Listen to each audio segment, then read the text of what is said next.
What's up, guys? How you all doing today? I hope you're doing a great and having a good day. Um, and yeah, this is kind of a random video that I have. I thought, you know what? For those of you who are, following the channel, but also kind of like, man, I wish I can start playing guitar just like you. Um, Honestly, for me, I've been playing guitar for about 8 years now. Actually, yeah, officially 8 years. Um, so it took a quite a big journey, but I'm having a lot of fun, and the stuff that I do can also be a blessing to you as well. But it's good to start from zero all the way to wherever God's gonna take you. So, yeah. Anyways, so what I'm gonna do is I'm gonna give out some of the kind of like the easiest kind of chords for you to kind of start playing and learning for the first time. So yeah, let's get started. So one of the first chords that is easier to learn and to play is the G chord, which is basically this.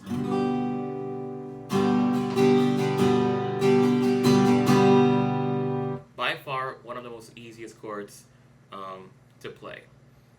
There's a couple chords outside of it that's also good too, but this is one of them that's like by far like everybody can learn it. So yeah. Anyways, G chord. So what you want to do is, first of all, you want to make sure you're familiarized with your neck. So your hand, your palm that's sliding behind this flat portion is called the neck, and the front part here is called the fingerboard. Okay, and these bars on top are called frets, which is how it allows you to form chords, do a lot of lead lines, or combination of both. I've seen players that does it both at the same time, which is pretty crazy. But anyways, yeah, those are your frets, and these are your position markers. You would either just look at the fretboard, which I know a lot of people does. Sometimes they don't, but they don't want to mess up sometimes, so they just have it on the side of the neck, so you can see it on this side instead of looking at the front. Yeah, and of course you got your strings. Make sure you tune the guitar first before you start playing the chords, otherwise you'll be out of tune. If you don't know how to tune your guitar, just go on your app store and download like a guitar tuner. I use an app called Guitar Tuna, TUAN, and it's very, very good. That's kind of helped me out to tune my guitar wherever I go, because I don't have a clip-on tuner and I don't have my pedal board. So I would just take my phone out, tune it, and then it tells me that I'm perfectly centered, or if I'm a bit sharp or a bit flat. And I want to correct that by moving the tuning keys of the corresponding string that I'm tuning. So yeah, make sure you get that tuner app, and then once you're tuned, you're pretty much ready to go. But yeah, anyways, G chord. So what you want to do to start off is that you want to use your first finger to start off. So this is your first finger to pay attention upon. This is your pinky, and your first position is going to be counting from fret 1, 2, 3. So this is going to be your first position where your pinky is going to be at. Third fret on the high E. So go 0, 1, 2, 3. This is your first spot to hit. The next spot to hit is going to be using your pointer finger to go from the A string, go 0, 1, 2. So second fret on the A string is going to be your second position, which is your pointer finger right here, keeping your pinky at the same spot. And then your middle finger, which is easily on top of the fret that is below it. So basically, just hit the fan here. Basically, you're gonna go 0 on the low E string, go from 1, 2, 3. So right here is your last position. while keeping your pointer finger and your pinky at the same spot. And then what you want to do is that once you get those fingers fretted, you then want to ankle your palm to let these D, G, and B strings to ring out, as well as the strings that you are fretting. And you hit from the top all the way to the bottom. And that's basically your G chord.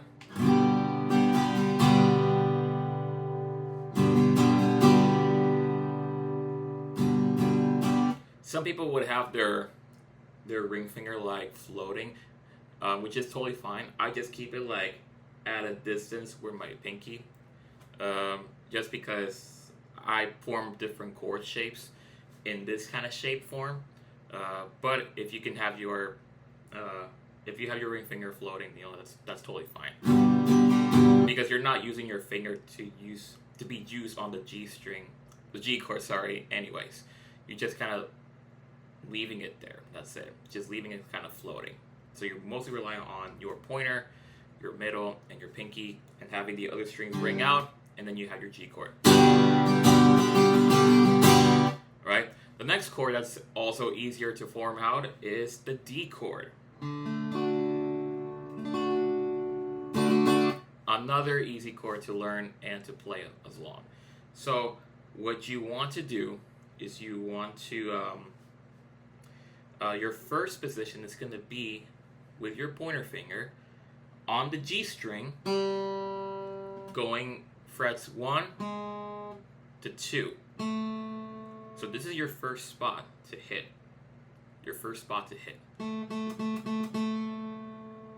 Make sure you have your finger at an angle, because that's going to help you to form the other positions. Your second position is going to be using your ring finger on the B string. It's going to go 1, 2, 3.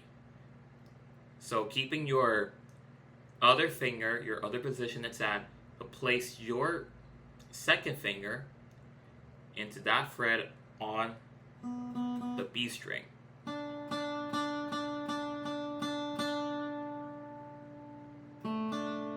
Right?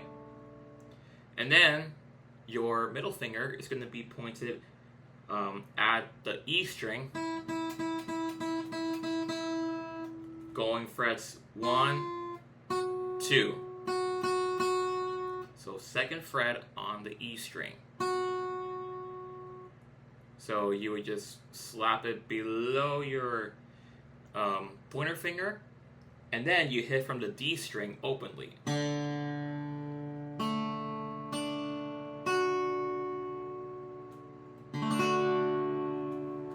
And that's how you form, a D chord. It's super easy to play.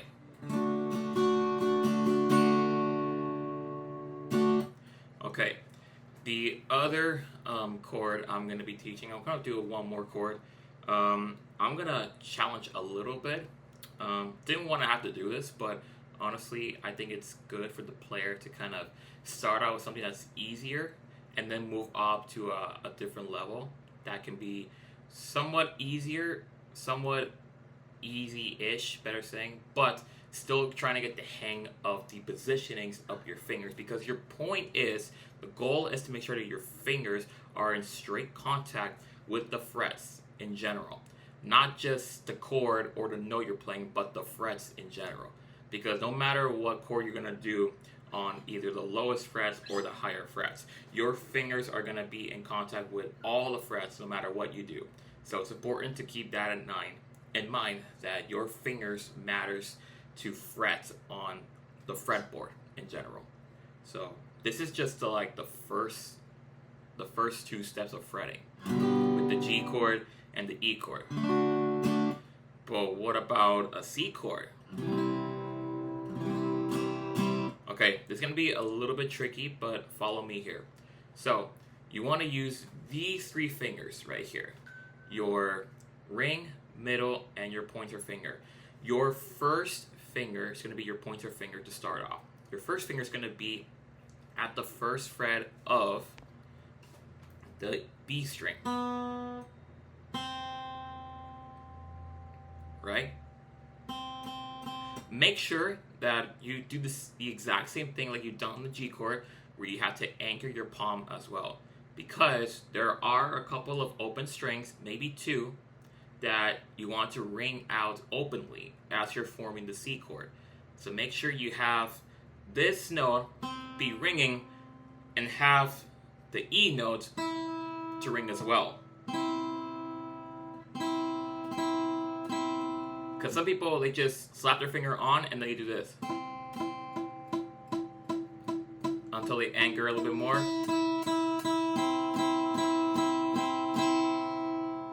And there you go. So keep that in mind, that if you are getting, not that open E string openly, that's fine. Because maybe you're not ready to anchor your palm, but just to get an idea and just kind of take aware of that. But yeah, anyways, that's your first finger to be on the first fret. Then you want to keep your G string open, right? No fretted. But on the D string, you're going to be taking that and use your middle finger as your second position on the second fret of the D string. Let's see if I can anchor a little bit more.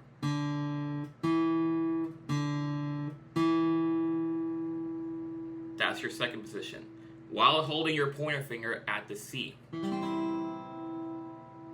Okay? Then your last position is going to be your your ring finger. It's going to be on the A string, on your A string, going 1, 2, 3. And that's your bass note, because the C chord has the root. So that's your bass note to hit. So keeping those positions in, and like I said, the more you anchor your palm, you're going to have these two strings open. Sorry, wrong string. The G string and E. You basically get this kind of chord shape.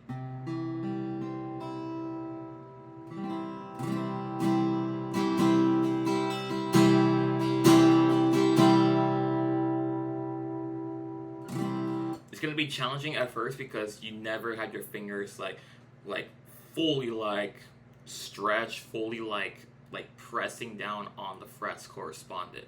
But once you get the hang of it and the more you practice out, the more it's going to be easier to switch on the shape, because your fingers are now fully musculated to the fret positionings. So try to get used to that, as well as grasping on your neck as well. The more you push your palm forward, the more reach you're going to have on your fingers. The more you pull your palm away, the more lower your fingers are going to be away from the fretboard. So the more lower the height is, meaning the less distance you have on the frets. So keep that in mind whenever you're forming chords. Like for example, for the C, I have to lean my fingers a little bit forward to form the C chord. But for D chord, I have to point my fingers away just to get the D chord. And then with the G chord, make sure I pull my palm towards the neck so I can go ahead and then do the G chord. So just relationship with your palm and your fingers is going to really determine your chording. So just try to keep that in mind as you practice along. And really, that's basically the chords you should be good to go ahead and start. And by the way, they're like the most common chords that a lot of guitar players, especially on acoustic guitar, use a lot, especially when they use capo. Just because it's easier to fret instead of doing like other things like a bar chord or like a half bar or vice versa, which I'm gonna get into that maybe in another video. I'm not sure, but just to kind of give you out a little summary, those would be a good kind of chord places to start out: your G chord, your D chord, and your C chord. And and you already have like these chords out to play, you know, whatever tune you want to play.